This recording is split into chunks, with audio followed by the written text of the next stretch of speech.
Are you still sending plain text messages to new friends and colleagues? If so, it's time to upgrade your networking workflow. Sending your contact and brand information manually can be time-consuming. Make a better first impression with the digital biz card. Leads can access your web or email address, company logo, social media, and even YouTube channels. They'll even have the ability to save your biz card directly to their contacts. Visit getbizcards.com and upgrade your networking today. Honoring those trailblazers who preceded us is just as important as leaving a legacy for those who will follow us. Greekly Speaking is about highlighting Greeks today who are creating positive change for tomorrow. We hope you enjoyed this episode.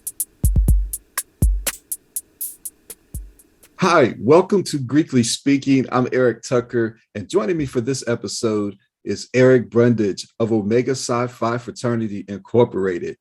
Eric joined the Nu Eta chapter of Omega Psi Phi in the spring of 2005 at the University of Southern Mississippi. After working for two different Fortune 500 beverage companies, Eric decided to bet on himself and launch his own brand called Aspira Pura, which is available at Amazon.com. Eric also recently joined the D9 Business Directory. So please welcome to Greekly Speaking, Eric Brundidge. How are you doing today, man?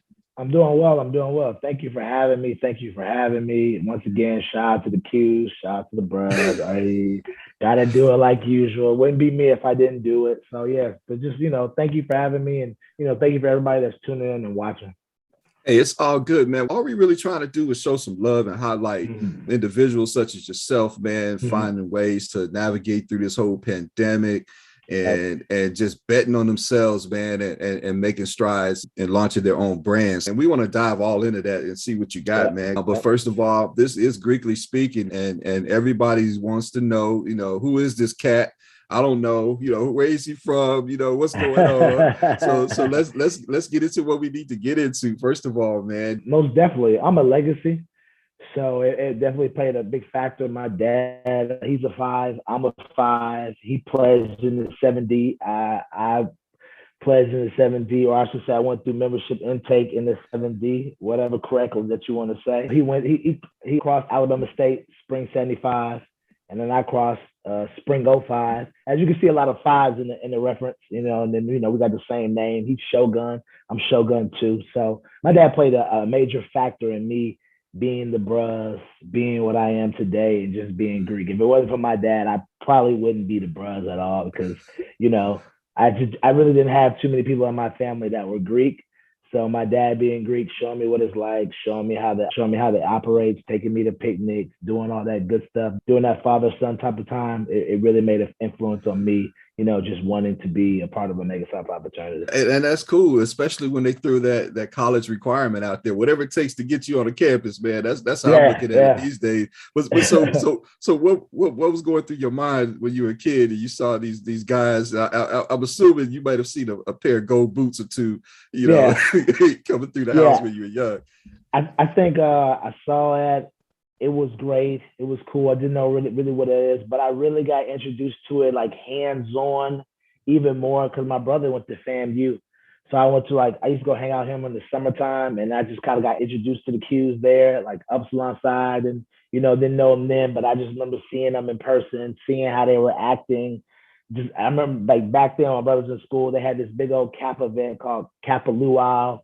If everybody's watching this is back in the 90, 97, 98 Kappas. I just remember seeing the Qs in full effect. This is a funny story. I remember the Kappas telling the Qs hey, you guys got to pay. It's going to be $4 a ticket. And the Qs being we ain't paying for nothing. And they just bum rushed the door and knocked over 40 people. I was one of those people. They knocked us all down. My brother and our friends were grabbing onto the fence. And the Qs got in for free. And people were like, oh, no, we're hurt. And I remember just standing up and being yep. That's what I want to be. That's how I want to be too. So yeah, it just only stamped even more why I wanted to be the Bruz. We ain't trying to pay for nothing. see. Okay, so first of all, every time I have a Q interview, it always, yeah. So I was in Jacksonville, true story. I was living in Jacksonville around that time, man. And we went every FAMU homecoming around between the 90s, 2001. I mean, it was crazy. Yeah, And it the was live. Kappa Luau was definitely a real thing, Yeah. man. At a HBCU, when you doing that thing or just hanging around the right Greeks, they bring that atmosphere to the campus, man. Yep. They're always good for a story that people will always remember. That's for sure, man. Well, that's cool, Always. man. So how many people came in with you when you decided to cross at USM? Just 5. We had more, Okay. but they didn't make it. But I was the 5 dog, the tail dog, so it worked out because in my chapter, we're known as the 100% line. Like we do everything 100%. We've been to the most homecomings 100%. We've been to the most QDs at my school. Like at my school at Southern Miss, we're known for our QD, which we get like 60,000 people coming down to me. We even brought Drake to a Q Delta at our school before. So we're like, that's what we're known for. In my line, we're pretty much 100% in everything we do. After like 15 years later, we still come to events, homecomings. I still know my neos. I'm 05, but I still know my 19 neos, 20 neos, 21 neos, 15, 16. Just a simple fact that we really embodied what it meant to be giving back to the chapter and always thinking about the chapter and not just thinking about ourselves. Because sometimes you get the letters and then you just kind of use Omega Psi Phi or use whatever fraternity to whatever or sorority to your advantage, but don't really give back. So we're really big on giving back to the young bros and making sure that we can just be, and show them in the right direction. You know what I'm saying? Because sometimes you never know the type of young men or young women that you get into your organization. Sometimes they just need a little bit of mentorship and just a little bit of good advice for them to go the right way so that they don't go down the wrong path and save themselves the headaches. You definitely bring up a good point. It's a great segue, man. What advice would you give to someone, male, female, fraternity, sorority, who's considering joining a Greek organization? What advice would you give to them? I would have to give them the advice that was given to me by my dad. My dad told me like, hey, if this is what you want to do, you could do it. If you don't, it's no problem. But just to know, if you do this, it's your chosen way of life, which I didn't understand until now. But what he's saying was like, you're joining something. So you need to join it to want to make it better. And he always said that to me, like, you need to join it to make it better. Join it to make it better. Because I remember before I joined, I was like, I don't know. I didn't know. He was like, well, you could always join it to get in to change things, put things in motion, do this, do that. And those are the type of things you have to think about in your mind. If you're on campus, grad chapter, wherever you are, citywide, wherever you may be, and you feel like the chapter is not doing enough, think about it like this. If you want to be in, join and bring your stamp to it. Because a lot of times there's a lot of chapters that need just one person just to make a difference, and people will get on board with you if you're going in the right direction. Because a lot of chapters might not be doing that because they don't have somebody taking the initiative, and the person that may have taken the initiative before may just be tired.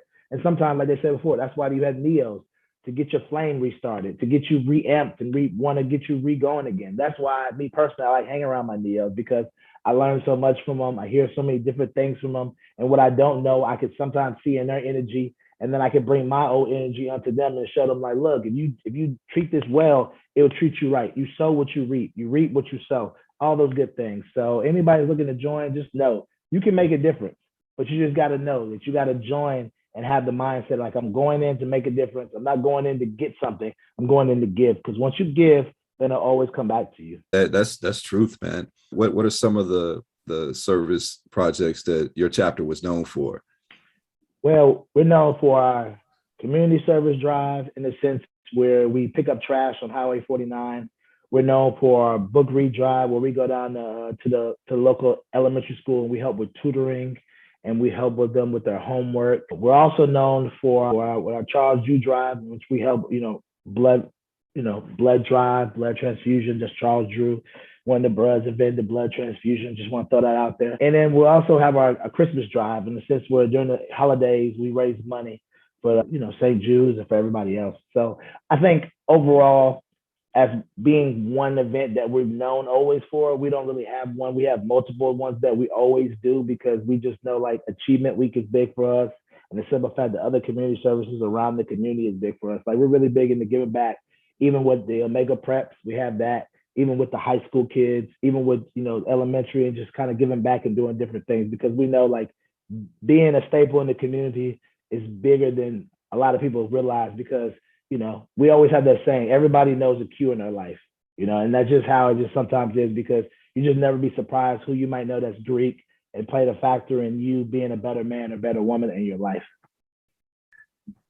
I like that saying, man. Everybody knows a Q. For me, it was Dr. Boland at Alcorn State who, oh man, everybody knows a Q in their life. Man, oh my God, that I'm not even gonna get into it, but yeah, it's but I really love this, and I love this platform because and I hope all the young kids out there can eventually tune in and listen to what this Black man is saying and how well he's articulating the importance of giving back. And it sounds like to me that you're not necessarily known for one project in particular, but you're known for raising awareness about several different causes, man. And I don't think it gets any better than that. That I love. Mm-hmm. So that shout out to you. And let me just say this in, man, because it was homecoming season, and recently where I pledged at Alcorn State. But I was on a plane, and I remember in the airport, I was seeing several people, because I believe USM must have had their homecoming at the same time. Man, it was so many Greeks going to USM. Man, what is it? Something that I missed? Is it? What's going on at University of Southern Mississippi, man? I'm just gonna say this: like when it comes to so I'm all about the numbers. People tell stories, but numbers don't lie. When it comes to the numbers, Southern Miss, when it comes to African Americans, we're second to Jackson State. So we have more than Ole Miss, Mississippi State, and all the other HBCUs except Jackson State. And I think the reason for that is the simple fact that, a lot of people from the North come down, they've got a mall, got something to do. It's a suitcase type of city. People from up north, up from the coast, Biloxi, New Orleans, Mobile. So everybody kind of filters in there, and then I guarantee you, if some of the other schools had different things or different amenities, they will probably be bigger. If Mississippi State had a mall, they would probably have more people. If Ole Miss didn't have the name Ole Miss, and they had like a different name where you didn't feel about, rebels and stuff like that, and they had a mall, there would probably be more people as well too. But, even though we don't have a big conference, we combat that with having a mall, having scenery, having nice things, being an hour from New Orleans, being an hour from Mobile, and then having those Mardi Gras type of areas, being an hour from Florida, spring break. And then on top of that, I think we're the only college in the state of Mississippi that actually gets Mardi Gras off. Ole Miss and Mississippi State don't get it off because they're too far off, but we're in that Bible Belt region that kind of rolls with the whole, Mardi Gras sensation. So if you guys are wondering, yes, I was big on numbers and knowing about your school. So yeah, I took a whole bunch of classes and stuff like that. So I still remember all that. So. Hey, I love it, man. Hey, since we're talking about colleges in Mississippi, everybody hears me talk about Alcorn State where I pledged, but I got to give a shout out to Russ College up in Holly Springs, where I actually graduated from, man, and those brothers there. You probably know Dr. McMillan, man. He was Omega. That was the president of that institution for a while. And shout out to your brothers at Alcorn, the ADA chapter of Omega Psi Phi. So it's real, man. It's nothing like it, man. And I love it. I had a line brother who lives in Hattiesburg, so it's cool that we kind of connected in that sense, because like you say, you always know somebody. But speaking of connections, man, we kind of connected because I noticed your brand. Tell us a little bit about your business, man. How did this passion develop, man? Where did this come from, man? Talk to me about this water, this special water. Man, the water came about, you kind of hit the head on the bio. It came from the simple fact that after working for 2 Fortune 500 companies, Coca-Cola, and working for Monster, and kind of seeing everything they do, I realized that a lot of people of color, like, I don't know if people realize, but 51% of people who drink bottled waters are, people of color, African Americans, and then other 49% are other people of color. So a lot of big businesses, a lot of water brands, they just kind of give you water to the community, and then that's it. Like, hey, you got a 5K, just throw you some water. But the difference between my water, and besides it having a great taste, besides it having UV and ozone treatment to give it the smoothest and purest taste, is I donate 10% of my sales to underrepresented recycling organizations in our community, so that we can help build playgrounds, sidewalks, gardens, just giving back to our community instead of just throwing us water. and also giving back to help people get back on their feet who may have been off their feet, not working, and getting back into the workplace and kind of just getting themselves back on. And I think it's very important because in our communities, if you go anywhere, you'll see a lot of us drinking plastic stuff, but we don't have anywhere to recycle it. I mean, when I lived in Atlanta, I had to go literally all the way to like Alpharetta, Sandy Springs, those type of places just to go recycling. And when I did go up there, they had like a whole 1,200,000 square feet type of facility. And they're telling me that because of this, they're able to redo the whole neighborhood, have all these people working, pay this, get all these tax credits that a lot of people don't realize that you get by recycling. So I always wondered to myself, how come we don't have it on our, underrepresented communities? Because there's always a lot of plastic. They could do better playgrounds, get better jobs. And I want to lead the way with that with my water. Not only having a great tasting brand of water, but also lead the charge and giving back to our community. And, that's how it all came about. Worked for Coke and worked for Monsters, seeing those things, taking my CPG experience. If people are wondering what CPG means, it means consumer product goods experience, taking that 10 plus years of experience working for those two, working for 3 or 4 other smaller brands, and just really just telling myself like, hey, I can do this. I can go and just, going forward, having the ambition to just go after it. So now I sell the product on Amazon.com/Aspira Pura, and then I also sell on my website, AspiraPura.com. So yeah. Hey, you can't beat that. You speak real confidently about your brand. And I think to me, that's what I love the most, because if you're not willing to stand in front, next to, behind your own brand, it's kind of hard to get other people to do that for you, right? So, and I saw you had the bottle up a little bit earlier. Let people see the brand so they can go out there and check it out. I love it. So where did the name come from? Well, the name Aspira Pura came from the simple fact that one day I was sitting at my desk and I was like, hey, I have a vision board. I think it's very important that if anybody's watching, have a vision board. That way you can kind of put out what you want. And I always said I wanted my own beverage, and I just didn't know what kind. I had different ideas. And then one day it came to me and I was like, something, I want my own water. But I was like, what kind of water? And I said I want it to be pure. I want to aspire for it to be the purest water so that when people taste it, they know there's no bad aftertaste. It doesn't feel gunky in your throat or anything like that. And I was like, that's it. I want to aspire. I want it for it to be pure. So I wanted to make it sound like you're sitting on the 7 seas, sailing on the yacht, drinking finest water. So I changed it to Aspira, and then I put Pura, Aspira Pura. So now, it makes you feel like, I'm just chilling somewhere. It's glacier cold. I'm on a yacht, Aspira Pura, refreshing taste, keeping it simple. So yeah, that's where I got it from. This episode brought to you by Aspira Pura. Yeah, so makers of fine beverages. I love it, man. I love it. Yeah. Hey, so I challenge right now every Uber and Lyft driver out there, flip the script, get rid of the warehouse store labels on your bottle of water that you're passing out, get a unique brand, and I guarantee you will see yourselves. I've done it before. Trust me, it works. So, man, that's cool. So how long have you been involved with the brand so far? So far, going on 2+ years. It's been a journey in the progress, I must say. My first version didn't always look like this. It didn't have this pretty blue color. I know you probably like that. It didn't have all this. It didn't have a cool design. It was a little bit more. It wasn't exactly what I wanted, but I continued to see it through to have my own dream of what I envisioned the water to be. Because a lot of people don't realize all water is not the same. And when people say all water is the same, I say, is a Bentley the same as a Chrysler 300?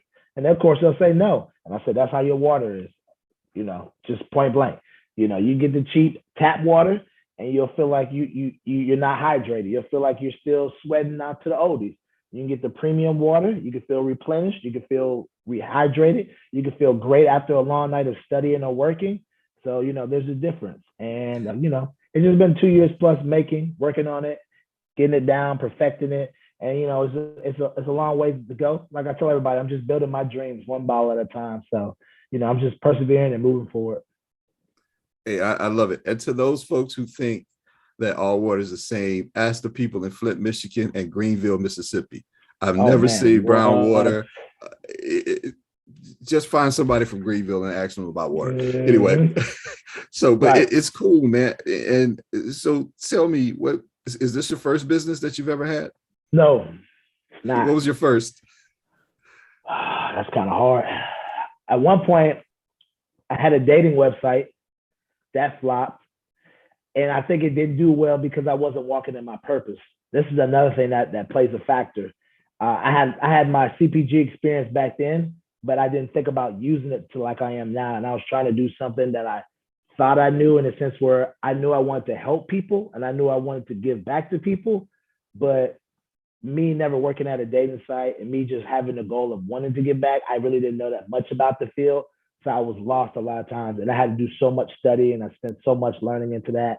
So that didn't work well. Got a little upstart, but then I learned the problem of having a bad partner. If you have a partner that's not with you on the same boat and they want to do their own thing, it could literally throw you off. So that was another one. And then I had a third business where I thought I was going to sell some shades and some clothes. And I thought I was going to do it, but then I realized that wasn't really my thing. It wasn't my calling. And this is the fourth one. So this one was my calling, as my wife likes to say. And because of it being my calling and my purpose, doors have been opened up more than anything. And a lot of people have been welcome to me because, I'm doing what I know how to do. This is what my experience has been doing. The other things, I learned how to do them because I spent so much time and so much money in researching and taking classes, but it wasn't what I knew how to do from day one. It wasn't what I was incumbent in. It wasn't what I was good at. And, selling is what I'm good at, understanding the water, understanding the margins, understanding, how to get in the stores, understanding velocity, and those type of things is what I'm good at. And I've had to realize that, when you walk in your purpose, doors will open up. Oh, I had a podcast. That didn't go all the way through. Yeah, I had a podcast. I mean, literally the podcast is running as we speak. It's called The Life and Times of Eric. And I literally have recorded over 300 plus episodes.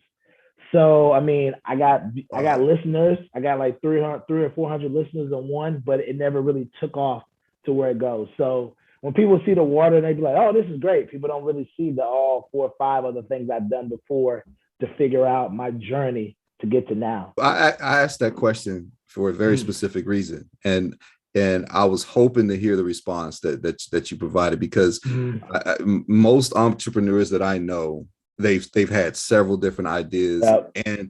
But one thing, it's not about how many ideas you have, it's how many times that you go for something, right? Yep. Because that's when you learn. And that's what I love about that. And it sounds like you learned a lot. And if somebody said, hey, so tell me about starting a business, it sounds like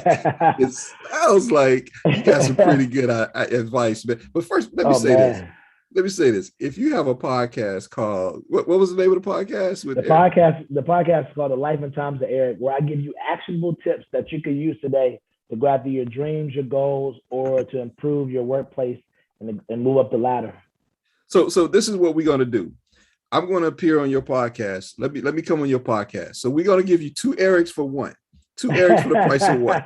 And we're just going to give you advice, tip after tip after tip. We're going to hit you with some blue and white water bottles and some purple and gold. Hey, Eric, I have to say, I stopped the podcast. And I'm going to tell you why, because this is very important too. So, how you asked me about the failures. So at one point when I first started doing the water, like the first year, I was doing the water and the podcast. And my wife said, look, how are you ever going to be good at something if you're not focused on one thing? You're trying to do too many things. And I thought, well, it can't be no problem. But then she made a point. I was like, I'm spending time trying to be on people's podcast episodes, and then I'm trying to sell the water. And then it made me realize, like, which one do I want more of? And I always consider myself wanting my own water, having people dream my water, having people be like, man, I love Eric's water. And then just, I didn't know at the time, but I visioned myself later on having more other things, other CPG type of brands. So I stopped doing the podcast. And when she told me to stop, by that time I had already pre-recorded literally 90 episodes, 300. So my episodes will run, they're running right now. They won't finish running until like January 15th, literally. So I started recording them and I just focus on the water because she made a valuable point. And if everybody's listening, you got to understand, when people see a person doing so many things, it doesn't really give them trust to want to spend money with you or to want to do business with you or to feel like your area or your expertise. When I stopped doing the podcast and I just slowly focused on the water, and people would hear me, they would be like, dang, he knows it. It's because I had 10 years plus experience doing it, so I already knew it every day. So what's next for you? I would have to say next is leaders. We have leaders coming. Be on the lookout for that. So if you enjoyed the 16.9 ounce, we have the 33.8 liters coming. I've heard the request. I've heard the people. I've took the votes. I've heard people in my DMs. I've seen people in the street yell at me, why don't you have some leaders? Like, guys, dang, ain't this? So, I've heard everything. So that's next. The leaders is next.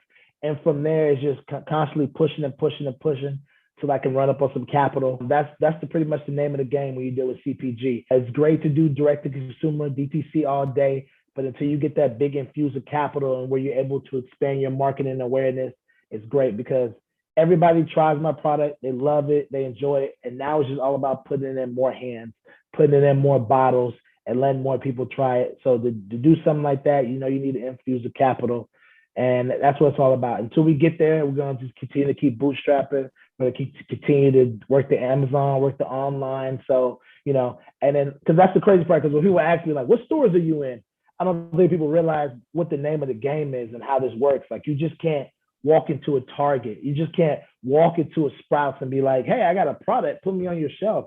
It doesn't work like that because depending on what store you're trying to apply for, this is just a little info for people. You might have a window. They only have certain windows where they let products in. So if you go see them on a January, they may have had their window in November, December. So now you got to wait the whole year again to be back into that window to apply.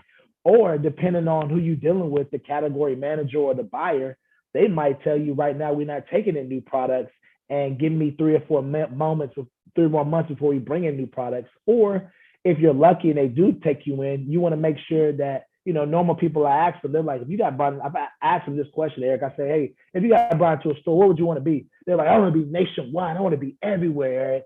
And then I'd be like, that's wrong. You don't want to be everywhere. And they'd be like, what do you mean? See, you're thinking small. I said, I'm not thinking small. I'm thinking smart. Because if you think about it, and you're a new brand and you be nationwide everywhere, like say in a Target or a Sprout, how do you have the manpower to handle everywhere? But no one thinks about that. Can you scale? And then everywhere is different. So you got to be able to pivot. You got to be the best thing you can do is release gradually. Take that get that business insight and figure out what's going on. And I'm going to connect you with a brother, Warren Galloway, man. He's one of the leading authors out in that micro lending space. And he has a conference that helps business owners like yourself, man. Microloanconference.com. Go check them out, man. But I love that you got the energy, you got the passion, you know your business like your name. And that is, when you talk about building trust, man, you're building trust with potential partners, potential investors, but most of all with customer bases, because you speak highly. I would try it just based on how well you speak about the product. And think about it. I mean, how many times have you met somebody, they got a product that you think, oh yeah, I'll check that out, man. How can I get it? Well, how many did you do? You're not ready, but you're ready. And when you're talking about where is your product, it doesn't get much better than Amazon. I mean, I can't tell you how much money they're getting from me, because that's just, it makes it so convenient. And I was out there taking a look, Amazon Prime, so it's definitely good to see brothers out there selling something positive, right? Not on the news, handcuffed, but doing positive things. It shows 2 things. You've had some positive influence in your life.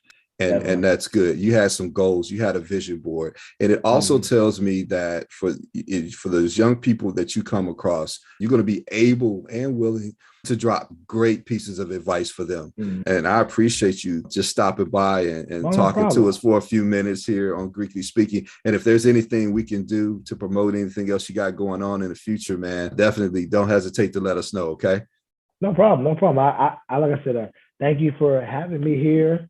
Thank you to your Sora Faith for letting me know. She was like, hey, one of my brothers got this best show. You need to, I was like, oh, I went and checked it out. I was like, oh, this show's good. You need to get on it. I was like, okay, his name's Eric. I'm with it. So yeah, shout out to her. So shout out to her. And just, it's a simple fact that at the end of the day, we're all D9.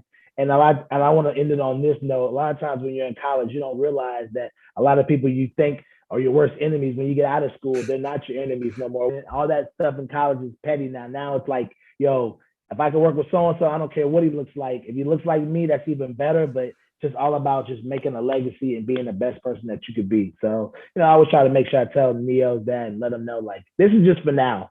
But long term, you need to be thinking like these could be the same people that will employ you. So think Yep. about that. So yeah. For sure, definitely, man. Networking is what it's all about, and about. it's a blessing to be in a positive network, man. Mm-hmm. Hey, he's Eric. I'm Eric. He's Brundidge. I'm Tucker. This is Yep. Greekly Speaking. He's got the brand. Go out there and check him out on Amazon.com. I love it. Aspira Pura water. Hey, check him out, man. Thank you so much, and we'll catch you soon. Okay.